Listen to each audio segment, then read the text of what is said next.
À une centaine de kilomètres de Belgrade, dans la municipalité de Mionica, dans le district de Kolubara, se trouve Struganik, village natal du voïvode Živojin Mišić, où se trouve aujourd'hui encore la maison où il est né, où il a passé son enfance.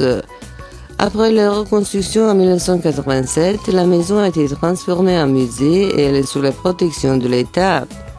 On y arrive par une route étroite à travers une nature diversifiée.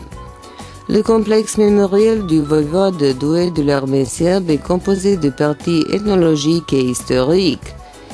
Dans le cadre du musée est une exposition qui montre Živojin Mišić dans le contexte des événements historiques de la fin du 19e et du début du 20e siècle, avec l'accent sur les événements où le voïvode a joué un rôle important et en raison desquels son œuvre est étudiée aux académies militaires dans le monde. Dans la maison du voïvode Mišić sont montrés chronologiquement son origine, son enfance et l'éducation, l'histoire de la famille Mišić, sa carrière militaire dans la guerre balkanique pour l'indépendance. Les objets personnels de Živojin Mišić aident les visiteurs à avoir une image complète sur les circonstances historiques dans lesquelles il vivait et travaillait, avec un accent sur la Première Guerre mondiale et la bataille de Kolubara, où l'armée serbe presque battue a renversé le cours de la bataille et a complètement vaincu l'armée autrichienne et hongroise. Živojin Mišić a terminé en Autriche-Hongrie l'école de tir, après quoi il a enseigné la stratégie à l'académie militaire. Il participait à toutes les guerres menées par la Serbie de 1876 à 1918. En la Première Guerre mondiale, il a réalisé avec le général Stepa Stepanović les plans sur le mouvement des troupes serbes, ce qui a entraîné de grandes victoires de l'armée serbe à Tser et Kolubara. La bataille de Kolubara est la plus grande victoire serbe et des Alliés, réalisée en 1914, mais aussi un exemple éclatant d'une stratégie habile d'une force armée moins nombreuse et pas bien équipée. Après la victoire à Kolubara, il a reçu l'ordre du voïvode.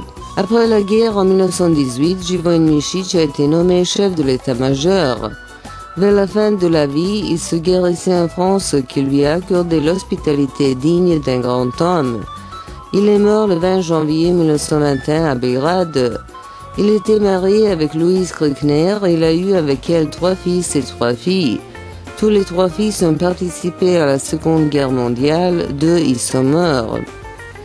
Živojin Mišić était également un écrivain militaire de renom et il publiait ses travaux le plus souvent dans les journaux Ratnik et Srpska vojska, qu'il a lancé et rédigé de 1908 à 1912 et dont des exemplaires peuvent être vus au musée à Struganik. Ce musée est dans le même temps une collection ethnographique qui reflète la vie des gens dans cette région vers la fin du 19e et au début du 20e siècle. La maison a été construite dans le style montagnard avec une grande cave et la salle de séjour au-dessus. Struganik est pour la première fois mentionné dans la liste des villages de l'époque de l'occupation autrichienne de la Serbie de 1718 à 1737. Il a obtenu le nom d'après une pierre plate appelée Struganik, qui est très résistante et qui est utilisée pour les maisons, les cheminées, les fontaines. Les habitants de Struganik s'occupent aujourd'hui encore du traitement de cette pierre, qui a été utilisée même pour une partie de l'opéra de Belgrade.